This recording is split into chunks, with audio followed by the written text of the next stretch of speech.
Good afternoon. This is a theme that needs to be talked about. We need to actually spend more time than we have been spending on this. So I asked what they'd like to hear from me, and I was told one of the things which would be useful is your own journey. So ours is a business which was set up by my dad and his brothers when they came in as refugees to what became a foreign country overnight. They used to live in the part of India which became Pakistan. Like millions of others, they left everything behind, their homes, business, property, assets, and came back with the shirts on their back, literally, and moved around to a few parts of India before they settled down in a town about 200 miles due northwest of Delhi called Ludhiana. They started to trade in bicycle parts, and I think they were doing something which was unusual in India at that time, which was providing customer service. That was a time, but everything was in short supply. No matter what you made, what you produced, it would always sell. So they had a value system, and because the business was just them, it was the four brothers and a couple of other people working with them, their value system became the business's value system. And that was quite interesting. Of course, now we document all of this. All new employees in the company are put through an induction program when some of these value systems are espoused and detailed as something that we stand by as an organization. I'm not sure this was a deliberate attempt to build a global enterprise at that point in time. This was a business to survive, to provide for the families and for those around them. Starting from trading in bicycle parts to making bicycle parts and starting up manufacture of bicycles in 1956, this became the world's largest bicycle company in 1986. What they did in the interim was quite interesting. They set in practice a working ethos, which today is called modern governance and management practices, almost all of them. We're amongst the few companies in India which had to make almost no change as governance started to get rated, started to get talked about, and now we have a whole host of regulations on governance in companies, both listed and unlisted. We've always had outside board members sitting on our private companies. Our private companies have always actually had board meetings. Arm's length transactions, related party transactions was something that were practiced always in these companies. And we did a lot of business with family and friends. Because in the early days itself, they found you couldn't make as many bicycles as you wanted, or even as many as you could sell, because critical component, even for bicycles, came from the UK, which is what had happened when, in the 250 years the British were here, they took all value addition out of India into the UK. So you had to import things like chains, hubs, freewheels, tires, rims, all kinds of components. So they said, this will not do. So they went around to family and friends, said, if you would like to start a business, we will help you select the component, equipment, design, etc. But there are two things we will not do for you. We will not fund the business for you, and we will not run the business for you. And also remember, inside this room, we are cousins or nephews or friends, but outside we are what we are, but inside, we are only business associates. So things like arm's length transaction was established in the mid-50s itself, 1950s.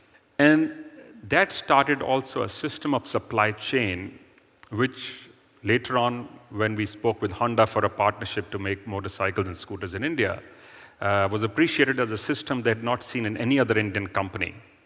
So they appreciated things like relationship with suppliers, which were only, in those days, only running in Japan, lifetime engagement with employees, which was very unusual in India, and a whole host of other initiatives. What this did do for our companies and for us is it created a network for the companies, both of suppliers, dealers, distributors, which became part of one large family. It created millions of economic opportunities, literally millions actually. Many people who work within our companies, those who work in our supply chain partners, and many more who work in the dealers and distributors. And early on, these businesses started doing business in the rural parts of India, which were highly, highly underserved, which still are. But in many ways, in those days, there was literally no access to many of these places. So without quite realizing what was going on, this was a business which had a social impact on day one. The way it operated and the kind of reach it built From making bicycles, we went on to make mopeds and motorcycle, and a whole host of other businesses in the interim got established.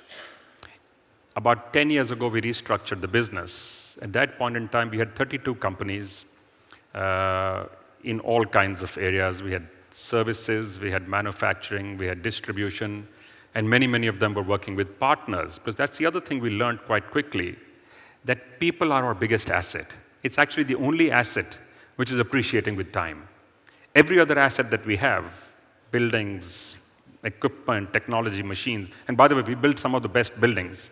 We have the world's largest green roof in one of our companies, and another company that we built is considered the greenest and the environmental friendliest building in the world in the automotive business. And there are a whole host of such initiatives that go on. There were two things we did early on with the environment. One was looking at things like air pollution and water pollution inside the plants. Second was working with the environment, which is the physical people environment, communities around us. So very early on, we started setting up schools, colleges, hospitals, clean drinking water programs. Wherever we would set up an operation, this is something that got established automatically. But these were all not-for-profit initiatives. But the impact and the goodwill that it generated for us was immense. And I think in many ways, this is what has allowed these companies to grow at a pace that they have. When we restructured the group, we had 7 businesses which were global leaders, which is, as you know, is quite unusual. Only 2 or 3 of them, of course, were publicly known, because another part of their philosophy is we do not like to talk about what we do, which is why I had to have my arm twisted, actually, to come here today and talk about some of the initiatives. Some of the initiatives that we have launched in the interim, because a lot of the systems in India actually were broken for a long time. Access to education, quality of education, looking at women as an equal are actually a better resource, because I do believe that's the smarter half of our population, is a big challenge in India. We have built many biases into our system. We have a regional bias, a language bias, a color bias. So we kind of seem to think those who speak English are actually smarter. And frankly, there is no evidence to show that whatsoever, anywhere in this country. So we started recently an initiative called the Serendipity Arts Foundation. And this foundation is working on improving reach of the arts and artisanal skills of India. We have the world's richest cultural heritage, and that's being allowed to decline over the last 50-odd years, actually 250-odd years. So we thought it's about time that some of us get together. So we built it as a neutral platform. We don't call it Hero, which is the company's brand. We don't call it by the family name. We call it Serendipity. And we welcome anybody and everybody to get engaged. Last year was the second year of organizing a large multidisciplinary festival in Goa, and we had a footfall of 400,000. Each year, we've doubled the scale. When I'm saying each year, this is only year 3. This year is going to be double the size that we had last year. We're trying to reach out to artists, to craftsmen and women, because a lot of them come from the rural areas, and they're just letting this go and migrating to the towns and cities to take jobs in call centers and bank tellers, and frankly, they don't get all these jobs. It's a big challenge for them and for their families. So you have families broken up, living in multiple geographies, trying to make do with what they can. So we believe there is a possibility to touch 100 million people through an initiative which will allow the artisanal skills to work with more contemporary design and to be able to teach and reach out and touch the markets across the globe. We've also invested in initiatives, impact initiatives like Avishkar. I think Vineet is here somewhere.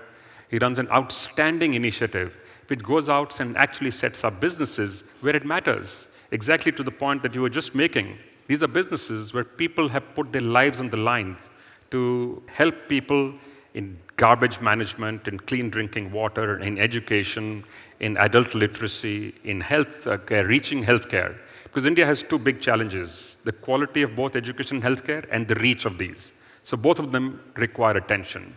We did launch another initiative. I was involved, I'm quite deeply involved with the Confederation of Indian Industry, that's India's largest industry association, in something called the Rural Business Hubs.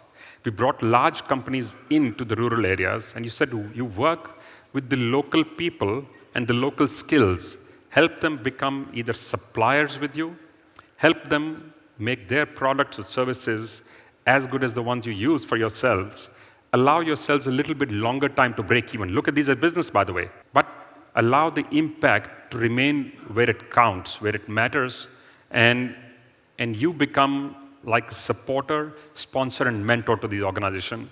I think in a country like ours, there are many challenges that we face. There are tremendous and fantastic initiatives going on. We do need to find a way to connect many of them, to learn from each other, and to have real scale for big impact. Thank you very much, and all the best. Thank you.